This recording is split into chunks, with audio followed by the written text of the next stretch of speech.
Om Shrutismritipurananam Alayam Karunalayam Namami Bhagavatpadam Shankaram Lokashankaram Shankaram Shankaracharyam Keshavam Badarayanam Sutra Bhashya Krutau Vande Bhagavantau Punah Punah Ishvaro Gururatmeti Murti Bheda Vibhagine Vyomavad Vyapta Dehaye Dakshinamurtaye Namaha Om Nama Pranavarthaye Shuddha-jnanaikamurtaye Nirmalaya Prashantaye Dakshinamurtaye Namaha Om Sahana Bhavatu Sahanau Bhunaktu Sahaviryam Karavavahai Tejas Binavaditamastu Ma Vidvishavahai Om Shanti Shanti Shanti.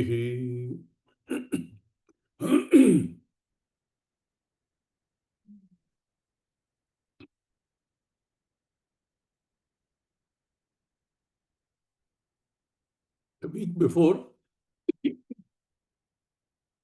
we'd gone to Omkareshwar and Mahakaleshwar near Indore and Ujjain. Very good trip. Only thing is, these days I find that trips, by the time you come back, the Sharira is not able to take travel very well. You come back tired. Part of the process of Kshaya. But a good darshan. We managed to see both are Jyotirlingas, both the Mahakaleshwar and Omkareshwar are two of the 12 Dwadasha Jyotirlinga. We got very good darshanam, very good. I think Anand and Gitama also did some work trying to get some schools involved in the SAS program. Hope that they're able to successfully do that.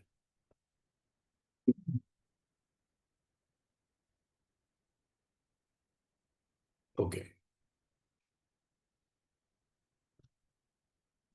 This Upanishad, the morning I was thinking about this and saw how beautifully, starting from an upama of Ratha Kalpana, from the gross, it slowly molds our mind to look at things more and more subtly, more and more sukshmatara. How, if you look, to trace the whole thing, how it actually brings it down to doing this and to where we ended with the verses. How Kramavat, we had taken all the anathma objects, external and internal, and gradually trained the mind through reading these verses, looking at saying, how do we look at anything at all? Is it something which is an independent truth?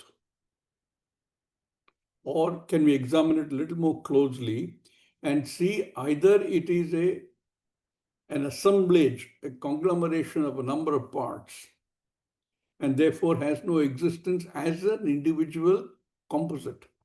Although it does have a composite existence to the extent that there is a form, there is a function, etc., and there's a name we give it, like a car. It's an assemblage of a number of different things. And like a car, it can also be disassembled. When you have a major road accident, somebody has not, I hope, ever. The whole car is disassembled. I said the whole car is disassembled. I'm going to use this again later in the text. What do we mean by whole? but it is disassembled. There are tire comes off, the bits and pieces come off, maybe the door comes off. Or, and therefore by itself, a car is only an imaginary product. Or you look at it carefully and you find that this car, this object, whatever the object is, tangible or intangible, actually depends on something else for its very existence. It is not a self-existent object. And if it's not self-existent, that object is called mithya, whether tangible or intangible, it's called mithya. Because it's not real. At the same time, we do not reject it out of hand. Therefore, we call it mithya, sat asadbhyam anirvachaniyam. When you think about this, you discuss with other people who are convinced of other darshanas. They will say, no, you're making things up. But think about it carefully. It is not just making up. It's a very logical, analytical understanding of this entire Jagat. And when you break it down like this, Antakarna, Bahishkarna, it doesn't matter. Into either of these two categories, it is not self-existent. It is just has no existence on its own. It's waiting for something else. That something else, these mantras took us saying, it is not that something has a control over that. That control is a very inappropriate word in this context. But that's something which is the karanam for it. Because of it, this exists. Something which is sukshmataram. Something, because it comes from something else, this one is completely pervaded by that. Tatam. Those are the ways we've been taught to look at this and saying, now you look at it and saying, how convinced are you that this is real? Anything. Anything external to you, anything internal to you. Nothing has an existence. There is some beautiful krama that this Upanishad gives us to try and say, okay, this is subtler than this is subtler than this is subtler than this pervades this pervades this pervades this. To help us to narrow down our concepts to the truth. And in that way, we start looking at what is anatma. You go on doing this, go on doing this, go on doing this over and over again, till you come to a point where you can't do this anymore. There is nothing more. You can break it down into either in terms of parts or in terms of something on which this is dependent. Anything which is dependent on something else for its existence can be called its Atma. Its very essence, its very being is that only. Somebody once asked a guru, is a baby which is totally 100% dependent on the mother, an infant, is that also mithya? Yes. In a conceptual sense, I think that's also mithya. Look at the fetus, 100% dependent. Doesn't really have an existence of its own, although there is a physical form that is getting shaped. But it's 100% dependent.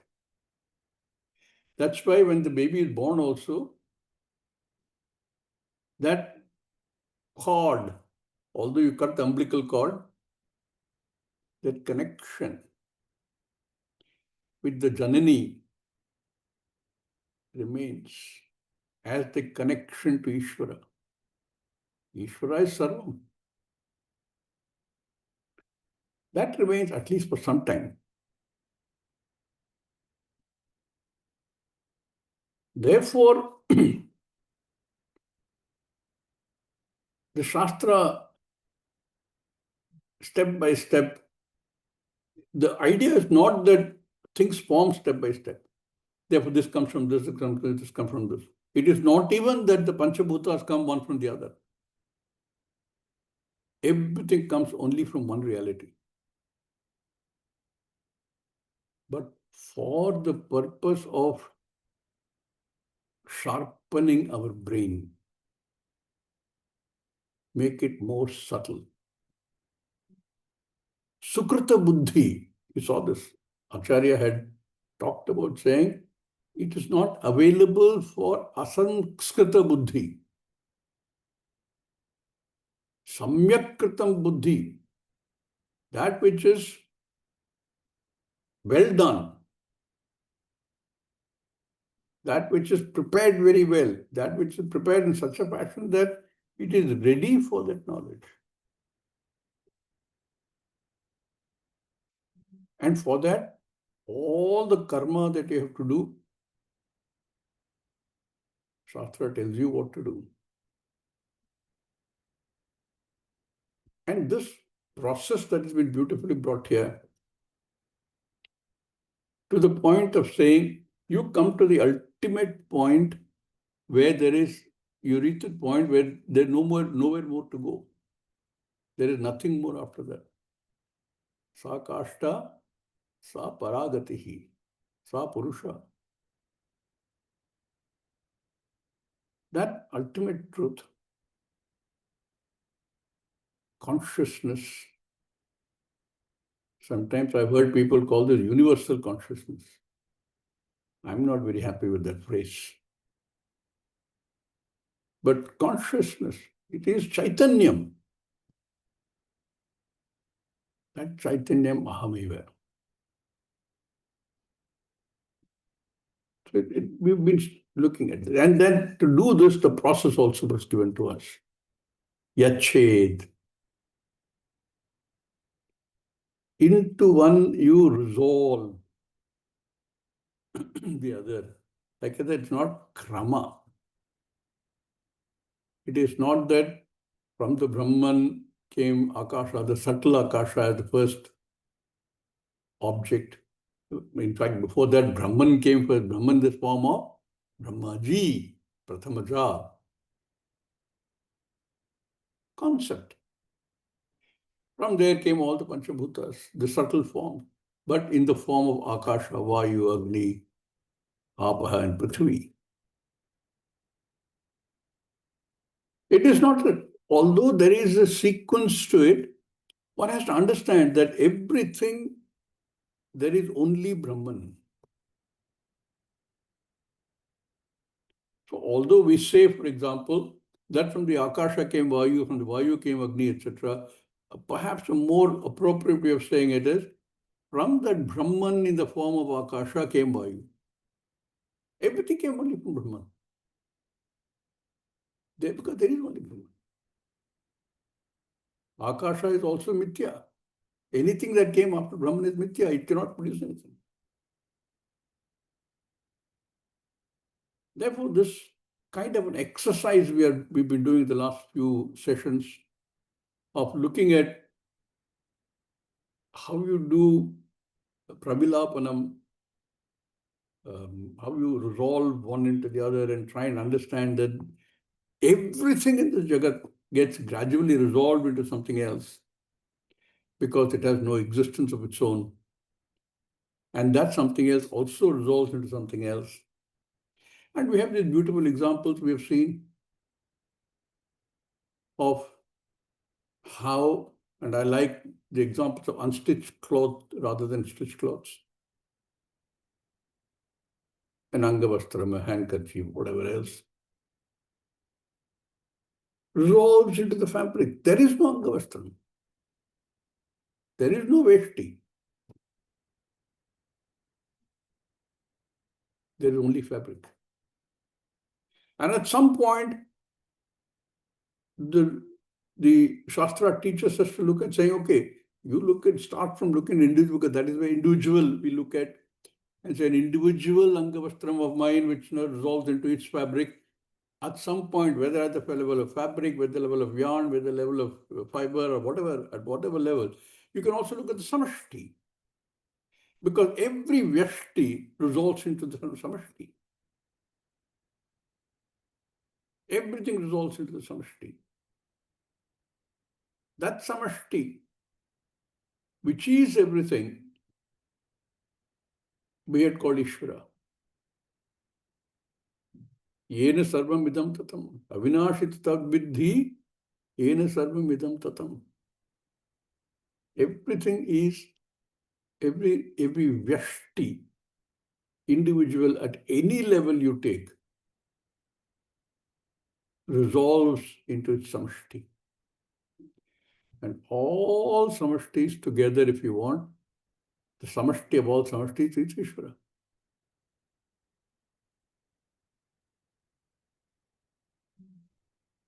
And all this analysis,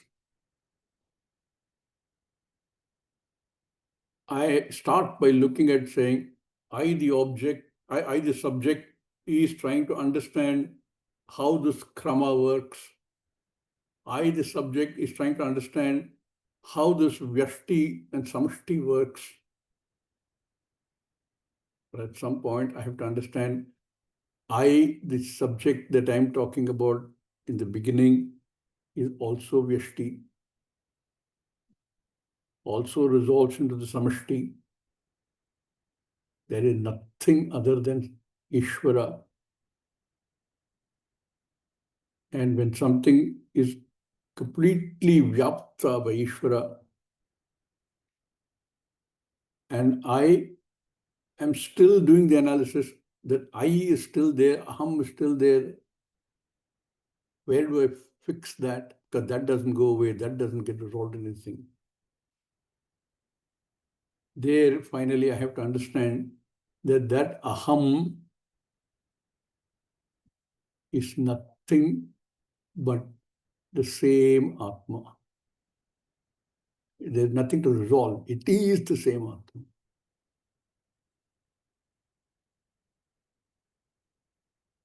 Ahameva tadatma, tadeva brahman, tad brahmaneva aham. It is the same. So this individual at any level has no existence without the samashti. No individual wave has an existence without the ocean.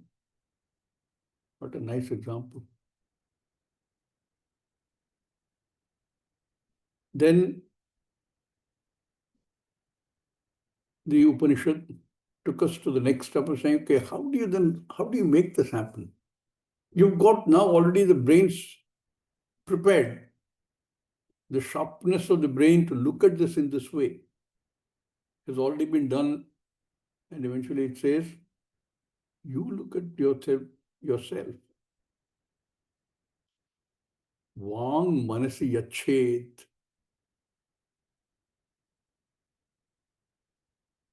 How you look at anything that happens. Vang is only a apacharikam.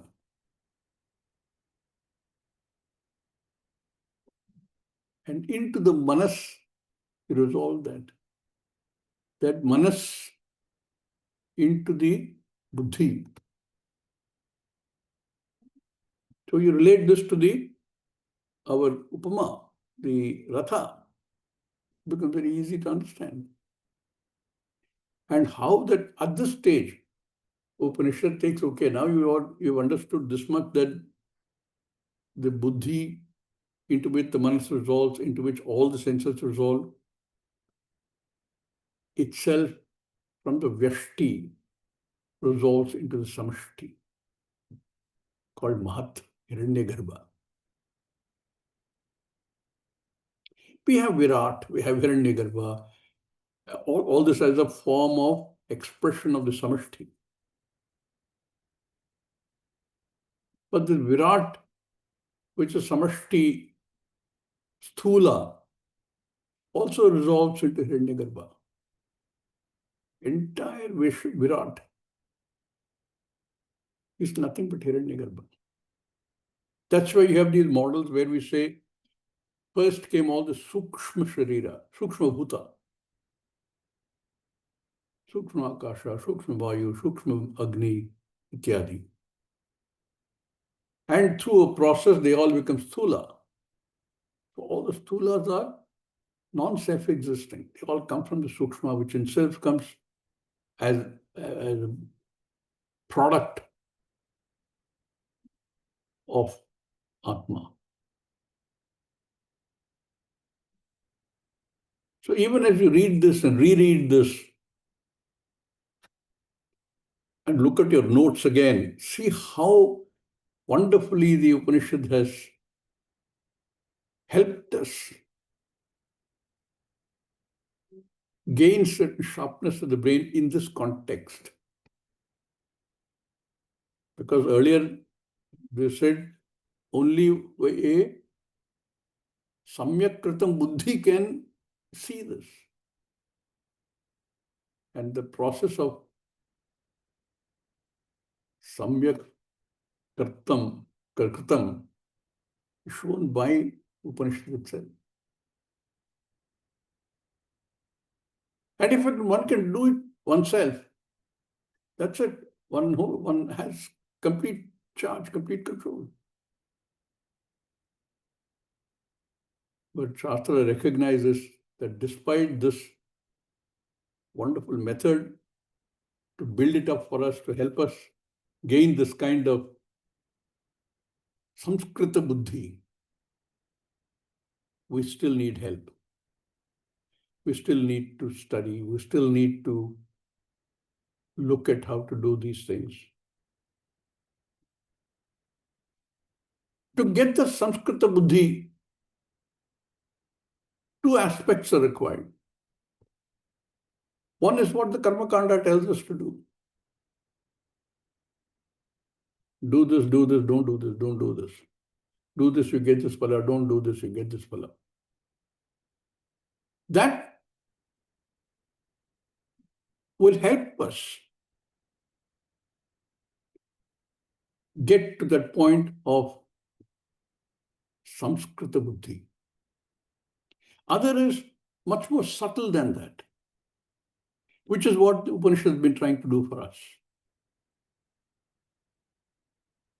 Both are required.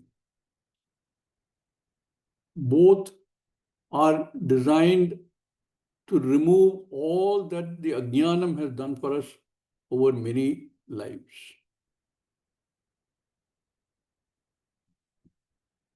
Both are required. The Karma Kanda tells us, do this. This should be done. Kartavyam. Or use a lot lakara. Do this. Or a vidiling.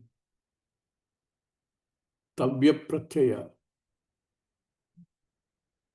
Kartavyam. That which should be done.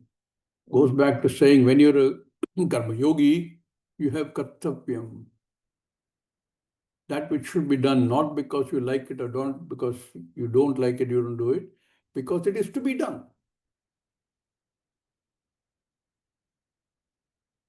And the lot lakara.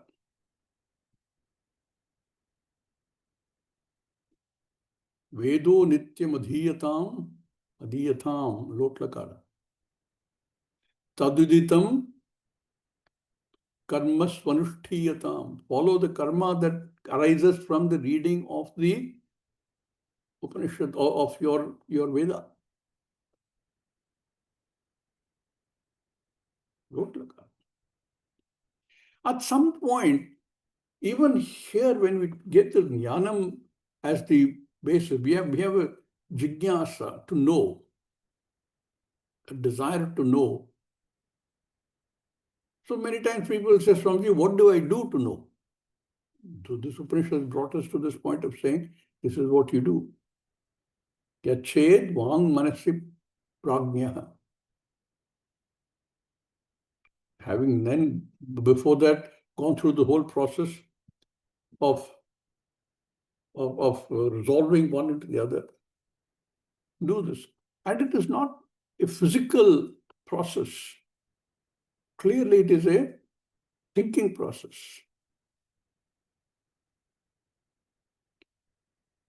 And that process, he said, you have to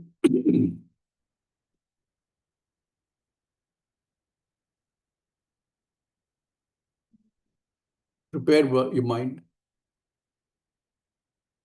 get things ready, and do Shravana Manana Nididhyasana.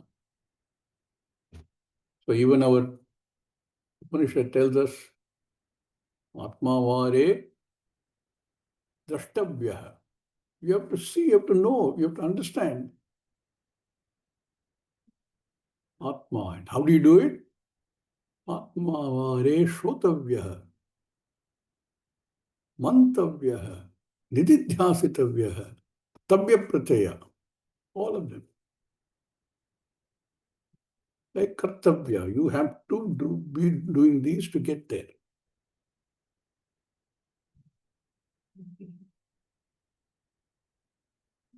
So this far, the mantras of the Upanishad brought us. I'd like that each of you think about this in this fashion. What is it that the mantra is trying to do? What is it trying to tell us to do? That's why it's very important that even after the class is over, you allow it to operate in your mind, discuss among yourselves, reread it. If you made notes, read the notes. You're in a slightly disadvantaged position that we do these classes only twice a week. Rest of the time, there are other pressures. But whenever possible, let it run in your mind. Let the mind figure out what is the intended meaning, intended value that is telling us to do. Do this, don't do this. And some of them are very subtle, like the last few verses have been extremely sort of mantras. I don't call them verses. Have been very subtly designed to get our mind ready. Wonderful. This entire Jagat, all of which is Namarupa, all of which is Anatma. But the one step you have to understand this is everything is Anatma. Only Namarupa. So many examples to understand how anything is Namarupa, whether it is tangible or intangible, I repeat.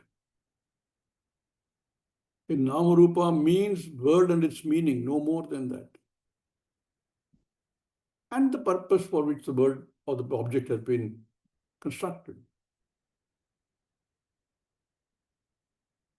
The entire Jagat. What is samsara?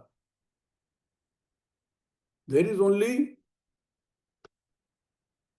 you can look at it in different ways. Karma and karma phala is samsara. Entire samsara is karma and karma phala. Over and over again. Entire samsara is also can be looked at as saying senses and sense objects. All this is anatma. They've been created. Another way of looking at samsara. I can not be any of these. But willy-nilly, I am involved in all of them.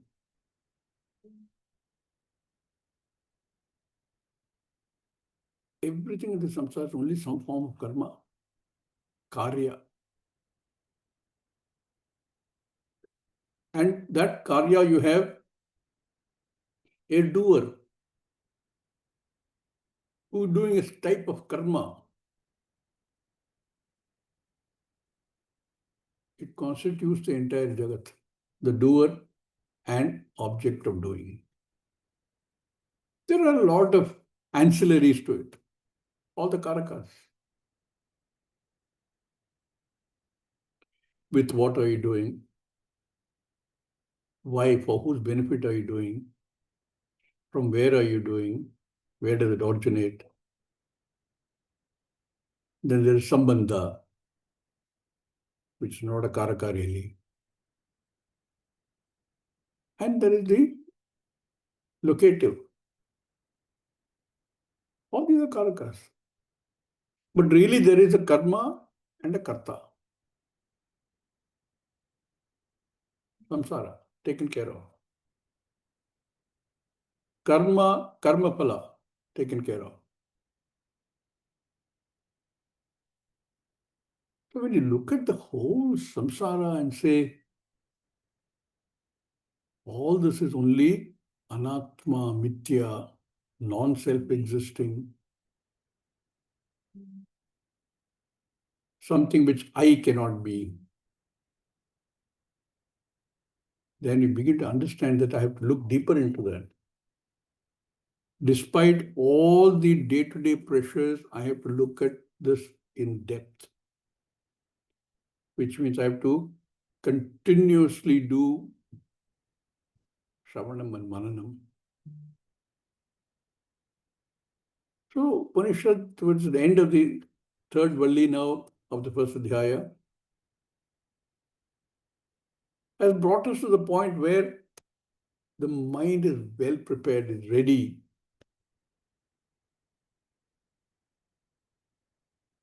Very close to getting it right.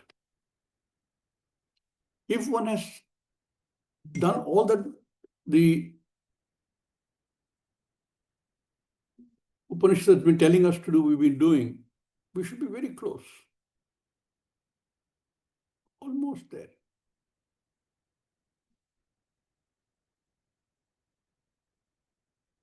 So at that point, Upanishad says, Uttishthata.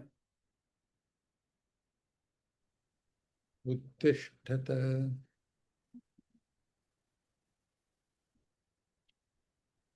Jagrata. Jagrata. Prapya varan nibodhata. Prapya varan nibodhata. Suraksha dhara nishita duratyaya. Surasya dhara nishita duratyaya. Durgam patastat kavayo vadanti.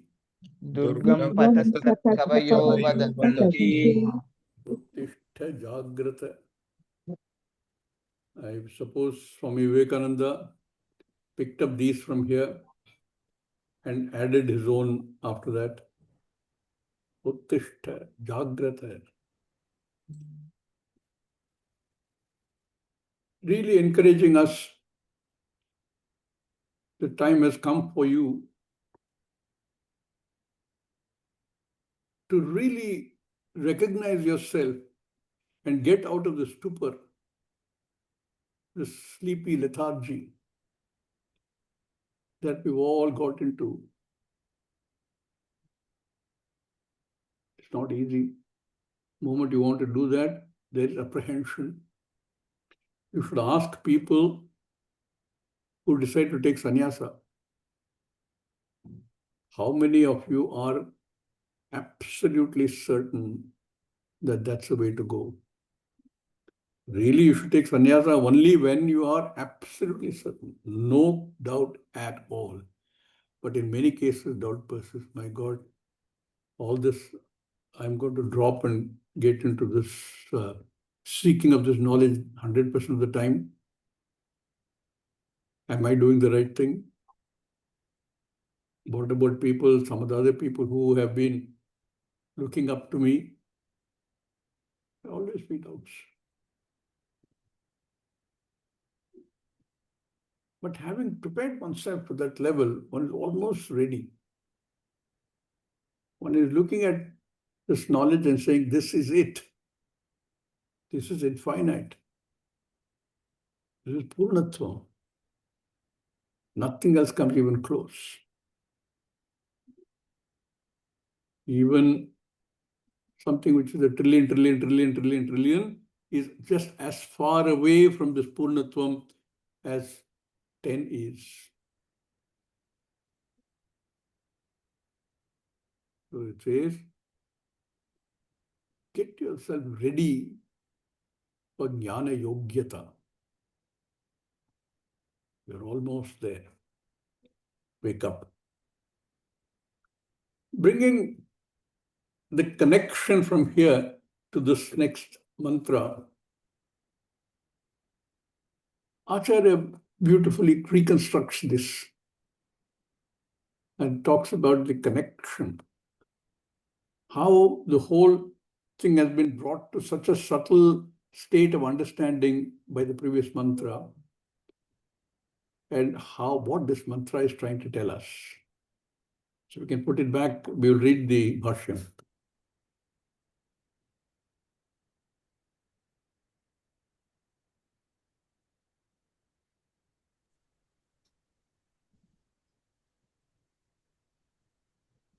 இது இல்லையா, அதுக்கு முன்னாடி இருக்கா பாரு.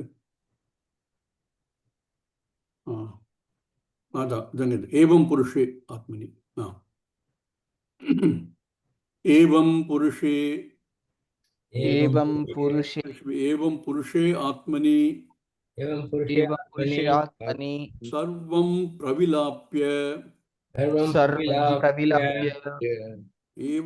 पुरुषे आत्मनि, keep it there. एवं पुरुषे आत्मनि, आत्मनि सर्वं प्रविलाप्य. Pravilapya, same thing as we've been using the word in terms of yached. May you resolve into. Pravilapya, having resolved into. Evam, thus, in this manner. What is the manner? What has been shown to us in the last few mantras. In this manner, having resolved the entire anatma into the atma. There is no physical resolution, please understand. But having understood everything anatma, that is everything that is here, resolved into Purushe Atmani, Shante Atmani, which we did. Purusha Atmani, we did that earlier, in 2-3 verses earlier, in 2 verses earlier. Tadached Atmani. Atmani, we said, Yachet. Atmani Yachet. Resolve into the Atma. Krameneva Vishaya Dosha Darshanena. By looking at the dosha, Vishaya dosha at every stage. What is the dosha? That it cannot be the Atma, it cannot be I, because this is something which can be resolved into something else. This is non-self-existing. Everything you take. And that includes the body-mind-sense complex. Body can be resolved, the mind can be resolved, everything can be resolved Atmani, into the Purusha, Purushe. That Purusha which is Akhanda, Avyaya, partless.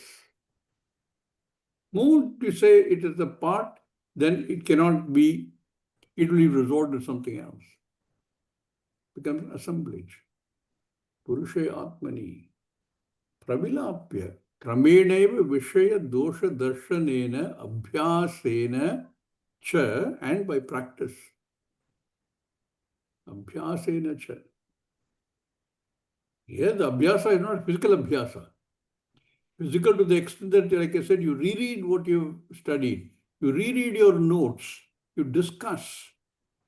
That kind of Abhyasa, but to get the mind in a state of readiness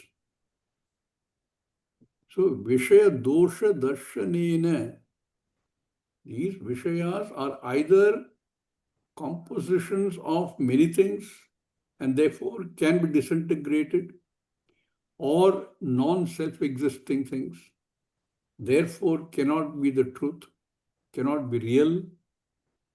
Abhyasena cha, then do what? Sarvam pravilapya. All of them. You resolve into that one Purusha Atma. We looked at every object, everything represented by some few things, birds here, both in the Vyashti and Samashti form, individual and totality. All of them resolve ultimately into sa kashta, sa paragatihi. That Purusha. That Purusha that pervades everything. That Purusha. Sarvam pravilapya. Sarvam pravilapya. Pravilapya is again resolved into. What is resolved? Sarvam. Very interesting word. What is sarvam? We use words like everything, sarvam, in various contexts. Sometimes we use it for indicating most of or all of a particular group, or it feels like all of. Sometimes you say, every part of my body is aching. When you're overtired. It may not be every part, but it feels like every part is aching. That is one way of expressing sarvam. Sometimes somebody will say, bring those fruits. Which one? All of them. Sarvam. All the fruits that are there in the basket. So in that context, sarvam. But when here he says, Atmani sarvam pravilapya. What is the sarvam? It's the same sarvam that Bhagavan says, Yena sarvam idam tatam. Idam sarvam tatam. Tatam is which is pervaded by. Tan dhatu. Tanu. That which is pervaded by, which pervades everything. Everything. Small, big, near, far, tangible, intangible, what we see as living, non-living, anything. And in that sarvam has to be included my body, my mind, my senses, all of which I have a difficulty dismissing as non-I, anatma. Everything inclusive. Sarvam pravilapya. Who has to do the pravilapana? At this stage, I'm still looking at the individual I. But when I say sarvam pravilapya, even that individual I is pravilapya. Very major step in this process of clarity of understanding. Sarvam pravilapya. Sarvam then Acharya takes on and defines as Nama Rupa Karma Trayam. Nama Rupa Karma Trayam. Yan Mithya Jnana Vrijumbitam. Yan Mithya Jnana Visambhitam. Kriyakaraka phala lakshanam. Kriyakaraka-phala-lakshanam. This sarvam, what is it? Nama, Rupa, Karma, Trayam. The entire samsara, anatma, only Nama, Rupa and Karma. Nama, Rupa is clear. Everything is given a name and a form and a function only for transactional purposes, has no existence of its own, is mithya. Sometimes the purpose given is also useful, sometimes not useful, but it's all there. Nama, Rupa, and Karma. Karma also comes to the same Kru dhatu, Dunkrun. Nahi nahi rakshati Dunkrun Karane. Dunkrun Karane is taken straight out of the Dhatu Pataka. Dunkrun meaning Karane. Kru dhatu. And beautifully that Panini has taken, no? It removes the du, everything else. What is left is only kru. And from this, all words are derived. All the karakas come from here. Karta, karma, kriya, karana, everything. So karma includes all derivatives of the kru dhatu. That means all the karakas. All of them are included in sarvam. All of this sarvam is Atmani Pravilapya, having resolved all of these, every form, every nama, every karma, every karaka,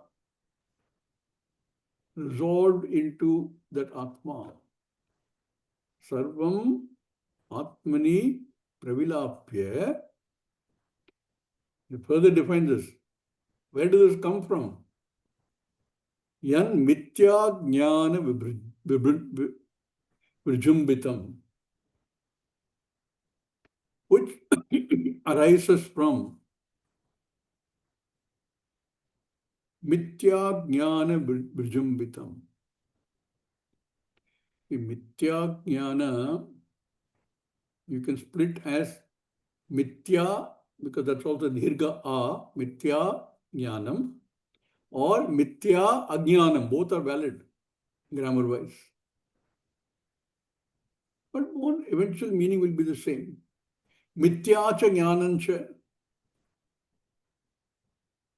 that which is Mithya cha Jnanamcha, Vrijumbitam, which has been set up, which has been created,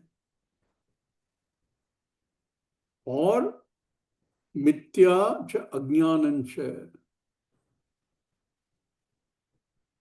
Mithya, and it's cause Jnanam, it's Karanam Ajnanam, by which this whole thing has been as though created. Yan, yet that which is Mithya Jnana Vrijumbitam.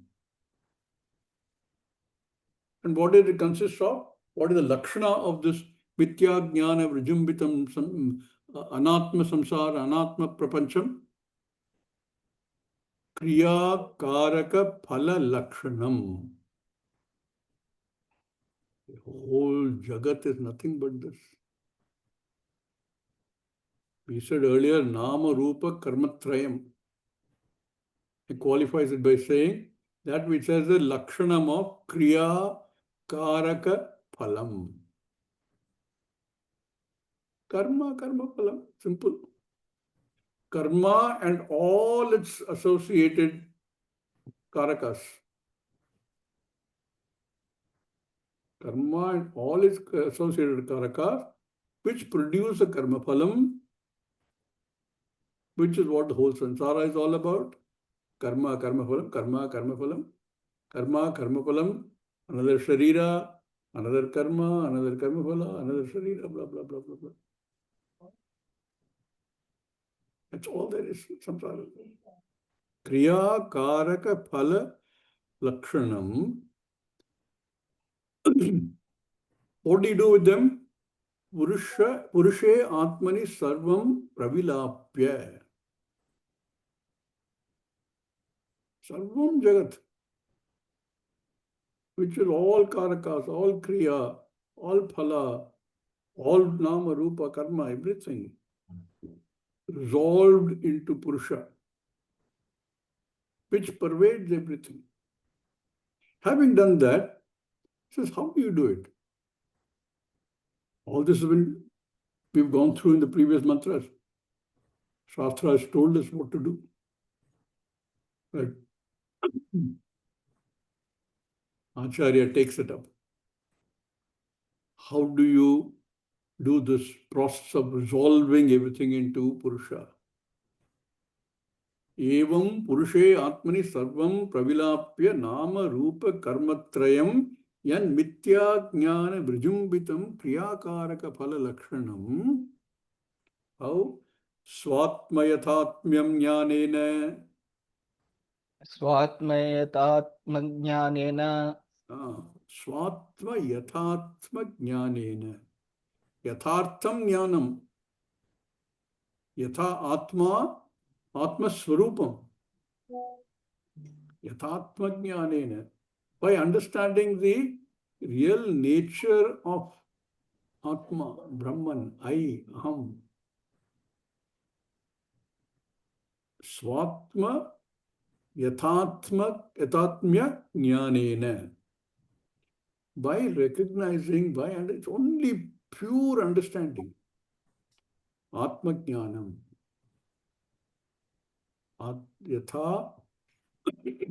Yathartha jnanam of the Atma.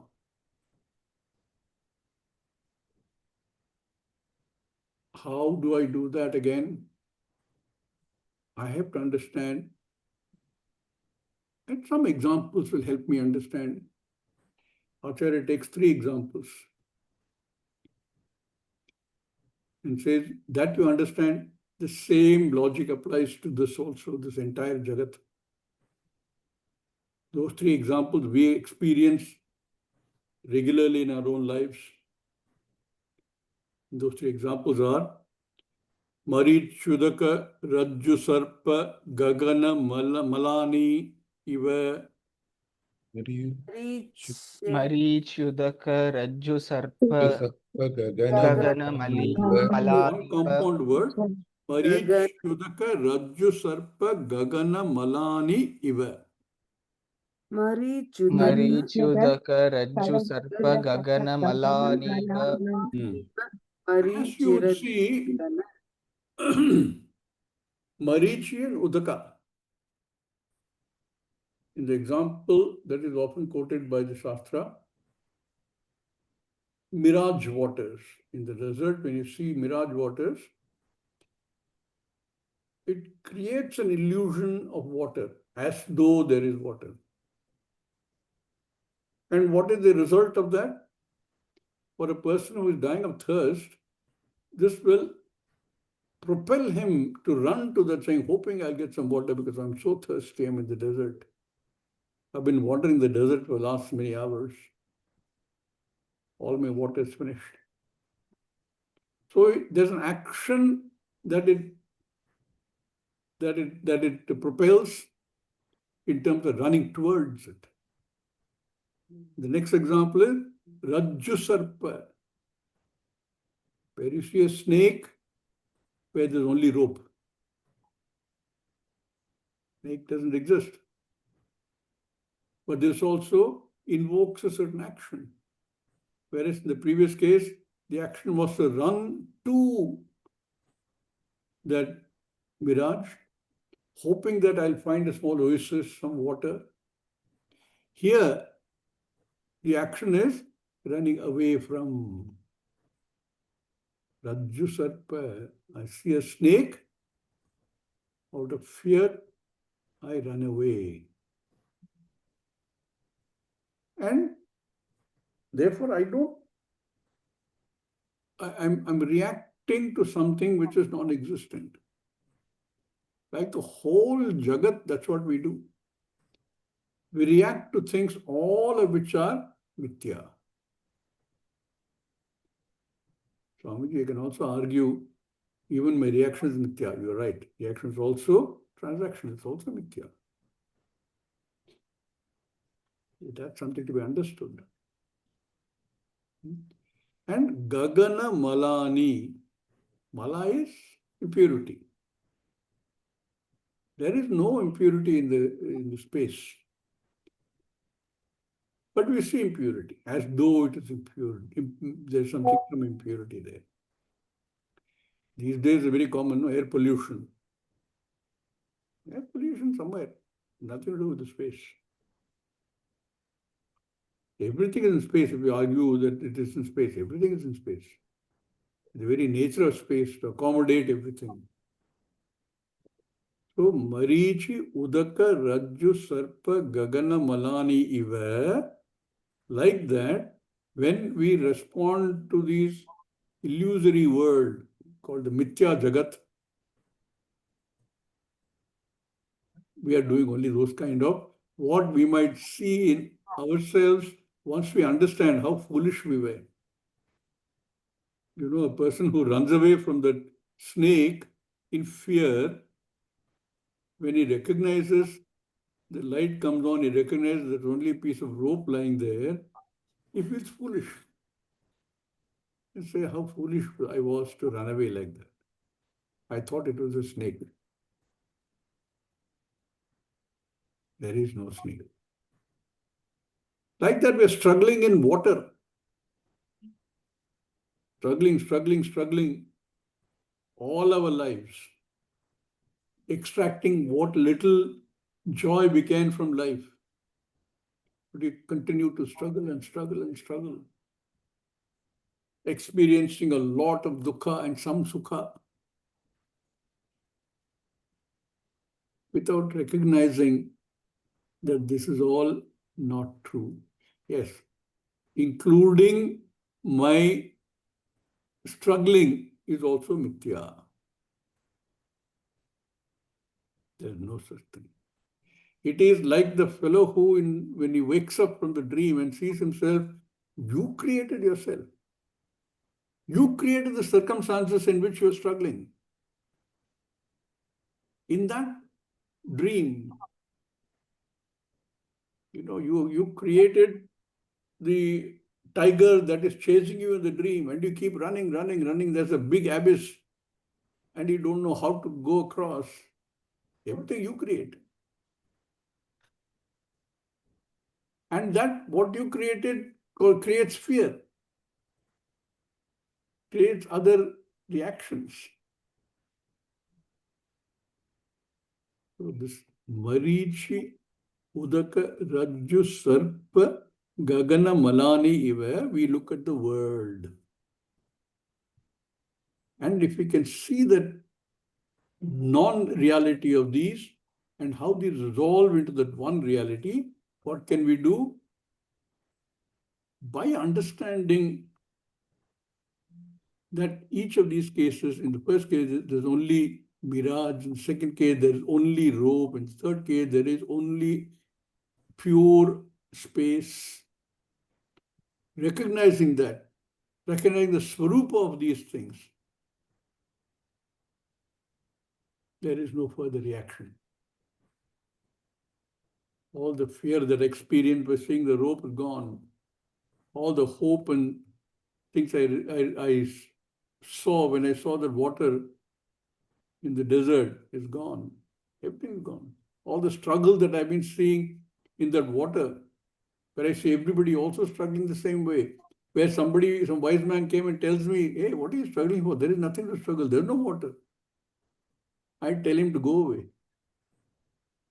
I am the one struggling. You don't know. So don't tell me. He goes away.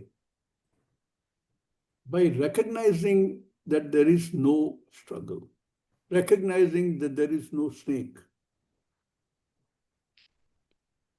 By recognizing that, in these examples, in the same way, recognizing the whole Jagat and whatever is happening in the Jagat. Remember that day we talked about this thing. If you can conceptually pull yourself out of the whole system and look at it from outside, you will laugh at yourself. Like you do when you wake up from a dream and say, oh my God, it's only a nightmare. So the recognition of the truth and how we go about doing this, we will continue in the next class. Om Purnamada Purnamidam Purnat Purnamudachyate Purnasya Purnamadaya Purnameva Vashishyate Om Shanti Shanti Shanti